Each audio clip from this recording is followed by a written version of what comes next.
मानव और समाज की शुरुआत। नमस्कार, मैं आपका दोस्त। आज हम एक बड़ी और दिलचस्प यात्रा शुरू कर रहे हैं। इस यात्रा का पहला पड़ाव है मानव और समाज की शुरुआत। हम जानेंगे कि इंसान ने क्यों साथ मिलकर रहना शुरू किया, समाज के बीज कैसे पड़े और उस समय की जरूरी चुनौतियां क्या थीं जिनके कारण धर्म और मान्यताएं बनती चली गईं।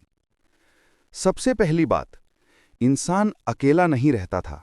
पुराने समय में भी जैसे आज जिंदा रहने के लिए संसाधन चाहिए होते थे, खाना, पानी, सुरक्षा और साथी। मगर ये जरूरतें ही अकेले इंसान को समाज से जोड़ने के लिए काफी नहीं थी। चलिए कदम कदम पर समझते हैं। जीवित रहने की जरूरतें और एकता का जन्म। आदिम मानव यानी हंटर गैदरर का जीवन कठिन था। शिकार करना, जड़ी बूटियां इकट्ठा करना, आश्रय बनाना, ये सब अकेले मुश्किल थे। जब छोटे छोटे समूहों में लोग साथ रहने लगे, तब एक साथ होने के फायदे साफ दिखे। सुरक्षा, साझा मेहनत और मौसम की मार से बचाव। समूह में काम बांटना शुरू हुआ। कोई शिकार में माहिर, कोई बच्चे संभालता, कोई खाद्य संग्रह का जिम्मा लेता। समूह में रहने के कुछ सीधा सीधा फायदे थे। सुरक्षा, जंगली जानवरों और दुश्मनों से बेहतर बचाव।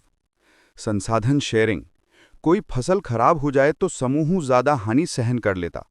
ज्ञान का संचय, अनुभव अगली पीढ़ी को मिला, कहाँ पानी मिलता है, कब मौसम बदलता है। यही साझा फायदे धीरे धीरे सामाजिक नियमों की ओर ले गए कि किस तरह खाना बांटना है, किसका स्थान कब क्या है, किसे सम्मान देंगे। नियमों की अनौपचारिक परंपरा ने समाज को टिकाऊ बनाया। भाषा, कहानी और हम की भावना। मनुष्य की सबसे महत्वपूर्ण खोजों में से एक थी भाषा।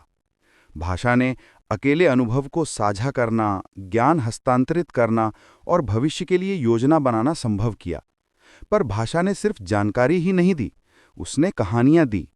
आग के पास लोग बातें करते, अपने अनुभवों को गुनगुनाते, डर की कहानियां बताते, और इन कहानियों से समूह की पहचान बनती गई। कहानियां बताती थी हम कौन हैं, हमारे पूर्वज क्या करते थे, किसे नापसंद किया जाता है, किसे सम्मान मिलता है। कहानी ही वो पहला सामाजिक बंधन थी।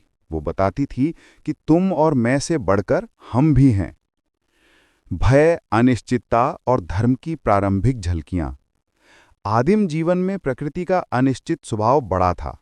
आग, बाढ़, बेमौसम सूखा, रोग, इन अनिश्चितताओं के सामने इंसान को कारण ढूंढने की जरूरत महसूस हुई।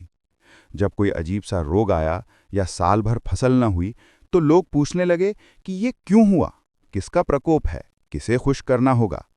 यहां से जन्म हुआ कारण बताने की प्रवृत्ति का, और इस कारण बताने वाले उत्तरों ने रूप ले लिया मान्यताओं और अनुष्ठानों में। बीज की तरह छोटे छोटे क्रियाकलाप मंत्र या आस्था का रूप बनता गया। बारिश के लिए नृत्य, फसल के लिए अनुष्ठान और मृत्यु की वजह जानने का प्रयास। धर्म का ये प्रारंभिक चरण वैज्ञानिक नहीं था, ये सांस्कृतिक, भावनात्मक और सामूहिक समझ था, जो संकट में उम्मीद देता और कठिनाई में सांत्वना। वस्तुनिष्ठ व्यवहार से प्रतीकवाद तक।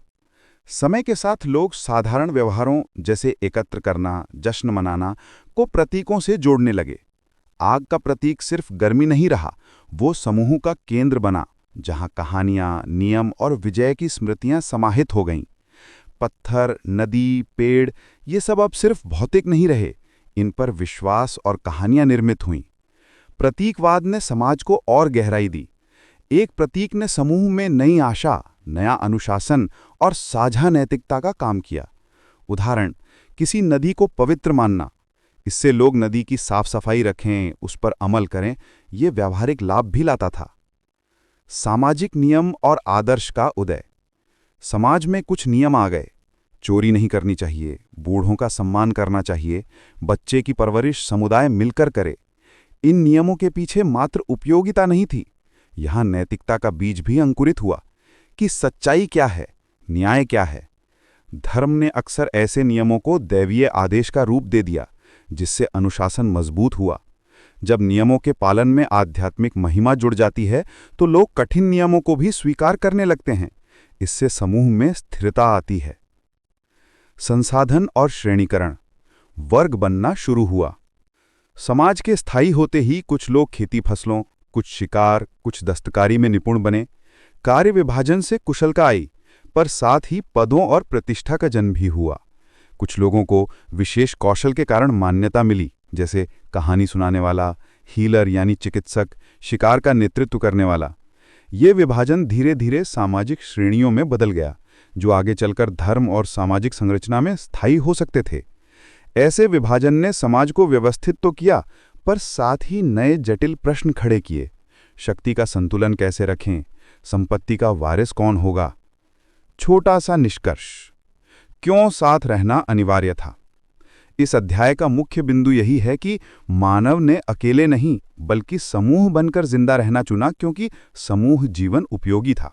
सुरक्षा, संसाधन साझा करना, ज्ञान ट्रांसमिशन और भावनात्मक सहारा मिला। समूह के भीतर कहानियां, प्रतीक, नियम और मान्यताएं बनी, और इन सब ने मिलकर समाज की नींव रखी। धर्म की शुरुआत इसी संदर्भ में समझी जा सकती है। जब जीवन की अनिश्चितताएं और भावनात्मक जरूरतें मिलीं, तो लोग कारण और आश्रय की तलाश में मान्यताएं और अनुष्ठान बनाने लगे। धर्म सिर्फ विश्वास नहीं था, वो समाज का वो ढांचा था जो कठिन समय में उम्मीद, नियम और पहचान देता था। ये पहला अध्याय हमें याद दिलाता है कि धर्म और समाज कहीं अलग थलग नहीं बने। वे एक दूसरे के साथ उगे, परस्पर जुड़े और एक दूसरे को आकार देते रहे। अगले अध्याय में हम धर्म की उत्पत्ति पर और गहराई से चर्चा करेंगे। कैसे अनुष्ठान, देवी देवता और पौराणिक कथाएं तैयार हुईं और उनके असल प्रभाव क्या थे। वीडियो में आगे बढ़ने से पहले छोटा सा रिक्वेस्ट है, वीडियो अच्छी लगे तो लाइक और शेयर जरूर करें, और कमेंट करना ना भूलें कि उत्पत्ति, भय, आशा और अर्थ खोजने की यात्रा कैसे हुई।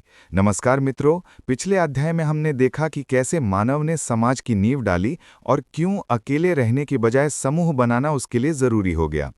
आज हम समझेंगे कि धर्म आखिर क्यों पैदा हुआ, उसका शोध क्या था, और इंसान ने कब यह सोचना शुरू किया कि उसके जीवन से परे भी कोई अदृश्य शक्ति मौजूद है। अनिश्चितता और भय का वातावरण। आदिम मानव का जीवन पूरी तरह प्रकृति पर निर्भर था। बारिश समय पर हो जाए तो अनाज, न हो तो अकाल। अचानक बिजली गिर जाए, कोई महामारी फैल जाए या जंगली जानवर हमला कर दें, सब कुछ अनियंत्रित था। जब इंसान किसी चीज को नियंत्रित नहीं कर पाता तब वो कारण खोजता है, और जब कारण नहीं मिलता तो कल्पना करता है। बारिश क्यों नहीं हुई? शायद किसी देवता का क्रोध है। बिजली क्यों गिरी? कोई अलौकिक शक्ति नाराज है। शिकार क्यों नहीं मिला? हमने सही रीति नहीं निभाई। यहीं से आस्था और डर का मिश्रण पैदा हुआ, और वो धीरे धीरे धर्म के बीज में बदल गया। मृत्यु और परलोक का सवाल। मनुष्य को सबसे बड़ी जिज्ञासा हमेशा रही है, मृत्यु के बाद क्या होता है। जब कोई प्रियजन मरता, शरीर ठंडा पड़ जाता, जीवन लुप्त हो जाता, तो सवाल उठता, क्या आत्मा कहीं चली गई? कुछ समाजों ने मान लिया कि आत्मा स्वर्ग या नरक में जाती है। कुछ ने सोचा कि वो दोबारा जन्म लेती है। कुछ ने ये मान लिया कि पूर्वजों की आत्माएं अब भी हमारे साथ रहती हैं और हमारी रक्षा करती हैं। यहीं से पूर्वज पूजा, परलोक की कल्पना और आत्मा की अवधारणा उत्पन्न हुई। धर्म ने इंसान को ये सांत्वना दी कि मौत अंतिम अंत नहीं है, बल्कि एक और यात्रा की शुरुआत है। प्रतीक और देवताओं का निर्माण। इंसान ने अपने आसपास की चीजों में दैवी शक्ति देखी। सूर्य बराबर जीवनदाता, चांद बराबर समय का मापक, नदी बराबर पोषण करने वाली माँ, आग बराबर शक्ति और शुद्धि। धीरे धीरे इन तत्वों को देवता का रूप दिया गया। हर सभ्यता ने अपने परिवेश के आधार पर देवताओं की रचना की। मिस्रवासियों ने नील नदी को देवी माना। भारतीय सभ्यता ने गंगा को पवित्र मानकर आराधना की। इस प्रतीकों का तंत्र इसलिए मजबूत हुआ क्योंकि इससे व्यावहारिक लाभ भी था। अगर लोग नदी को देवी मानेंगे तो उसे गंदा नहीं करेंगे, जंगल को पवित्र मानेंगे तो पेड़ काटने से बचेंगे। अनुष्ठान और रिवाजों की शुरुआत। धर्म का अगला चरण था अनुष्ठान। मानव ने देखा कि जब किसी विशेष क्रिया को बार बार किया जाए तो उसे सुरक्षा का एहसास होता है, जैसे शिकार से पहले विशेष नृत्य करना, फसल काटने के बाद पूजा करना, बच्चे के जन्म पर उत्सव मनाना। इन रिवाजों से समूह में एकता आई। हर कोई जानता था कि ये काम मिलकर करना है, और जब ये सफल होते तो लोग मानते, हाँ, हमारे देवता प्रसन्न हुए।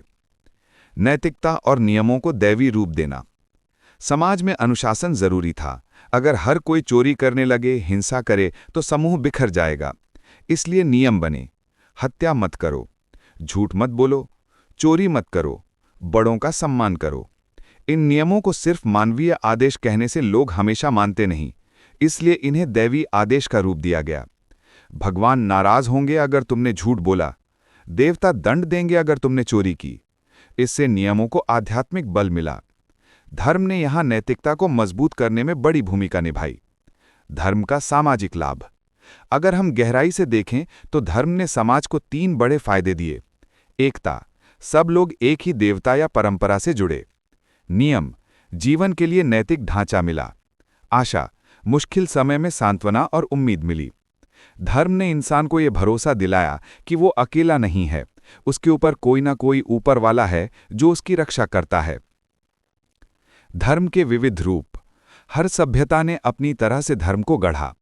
भारत, वेद, यज्ञ, कर्म और पुनर्जन्म की धारणा। मिस्र, फराओ को देवता मानना और मृत्यु के बाद जीवन पर विश्वास। ग्रीस, देवताओं का परिवार जैसे जूस, अपोलो, अथीना आदि। चीन, पूर्वज पूजा और यिन यांग संतुलन। ये विविधता दिखाती है कि धर्म की जड़ें इंसानी कल्पना में अलग अलग ढंग से पनपी, लेकिन मकसद एक ही था, जीवन को अर्थ देना और समाज को जोड़ना। संक्षेप निष्कर्ष। धर्म इंसान के जीवन की जरूरतों से पैदा हुआ। भय से सुरक्षा, मृत्यु से आशा, अराजकता से अनुशासन, अकेलेपन से समुदाय। धर्म ने इंसान को ये ताकत दी कि वो अनिश्चितताओं के बीच भी उम्मीद से जी सके। तो मित्रों, हमने देखा कि धर्म क्यों जन्मा और उसने